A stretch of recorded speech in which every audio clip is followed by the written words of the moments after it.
Welcome to The Explainer. Today, we're jumping right into a question that's probably on your mind more than you'd like to admit. When it comes to your private messages, what can law enforcement actually see? Think about it. You're on WhatsApp, iMessage, Signal, all day, every day. Those conversations feel completely private, right? Just between you and the other person. But are they? We're about to explore this really tense standoff between your right to privacy and the very real needs of law enforcement. So, to really get to the bottom of this, we're going to lean on a super detailed report from a Colorado-based tech research firm called Virtualization Options LLC. They did the legwork, they analyzed all the popular messaging apps, and they laid out what's really at stake when the authorities come knocking. Okay, so first things first. To get a grip on this conflict, you have to understand the technology that's actually built to protect you. This is the digital shield standing between your conversations and the rest of the world. The heart of this privacy shield is something called end-to-end encryption. And honestly, the idea is both simple and pretty brilliant. When you hit send, your message gets scrambled into unreadable nonsense. It travels across the internet like that, and only the device of the person you sent it to has the unique key to unscramble it. Not even the company that made the app can read what you wrote. And the difference here is, well, it's night and day.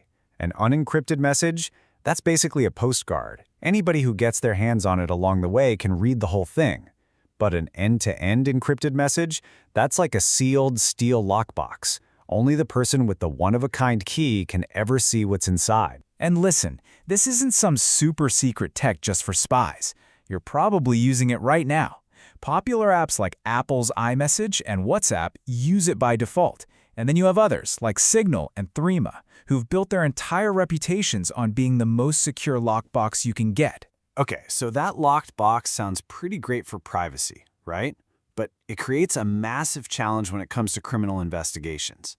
So on the flip side, law enforcement has its own set of legal tools, all designed to get critical evidence, even when that digital front door is locked tight. Now, it's not like they can just barge in. There's a process, kind of like climbing a legal ladder. Down at the bottom, you've got subpoenas, which can get them basic info. A step up, you have court orders. But to get to the very top, a warrant that lets them read the actual messages, they have to convince a judge that there's a really good reason to believe a crime was committed. And this is super important to get. Different legal tools get you different kinds of information. Just think about a real letter, a subpoena, or a court order. That might let you see the metadata, the stuff on the outside of the envelope. You know, who sent it, who it's for, the date. But to actually open that envelope and read the letter inside, that's the content. And for that, they almost always need a warrant. And believe me, this is not just some theoretical legal debate.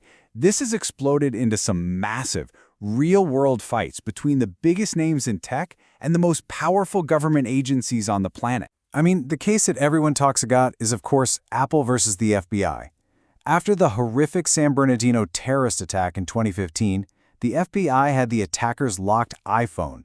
They didn't just ask Apple for help. They got a court order demanding Apple build a whole new piece of software, a backdoor, to break into its own phone. And that just set off a global firestorm. Apple went public and flat out refused. Their whole argument was, whoa, hold on.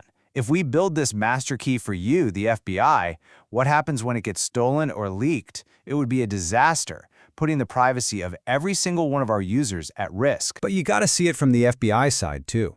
For them, this was a matter of national security. They believed that phone could hold clues about other attackers or even future plots. It wasn't about spying. It was about preventing another tragedy. In the end, the FBI found a third party to hack the phone, so the case was dropped. But that fundamental question never really went away. And make no mistake, this isn't just a US thing. Not by a long shot. WhatsApp has been blocked in Brazil for refusing to hand over data. Russia went after Telegram for the exact same reason. This push and pull between private tech and government power is happening everywhere. So, where does that leave us? You've got these two giant, important ideas, privacy and security, smashing into each other. What does this constant tug-of-war mean for our digital lives and for our safety? Well, experts, including the folks behind that Virtualization Options report, are floating a few ideas. Things like pushing for even stronger encryption across the board, setting crystal clear legal limits on what law enforcement can ask for, and basically demanding more transparency from everyone involved. And you can see why this is so hard to solve. Everybody involved wants something different, and they're all kind of right from their point of view. Law enforcement sees access as vital to stopping crime. Privacy advocates see unbreakable encryption as a basic human right. And the tech companies?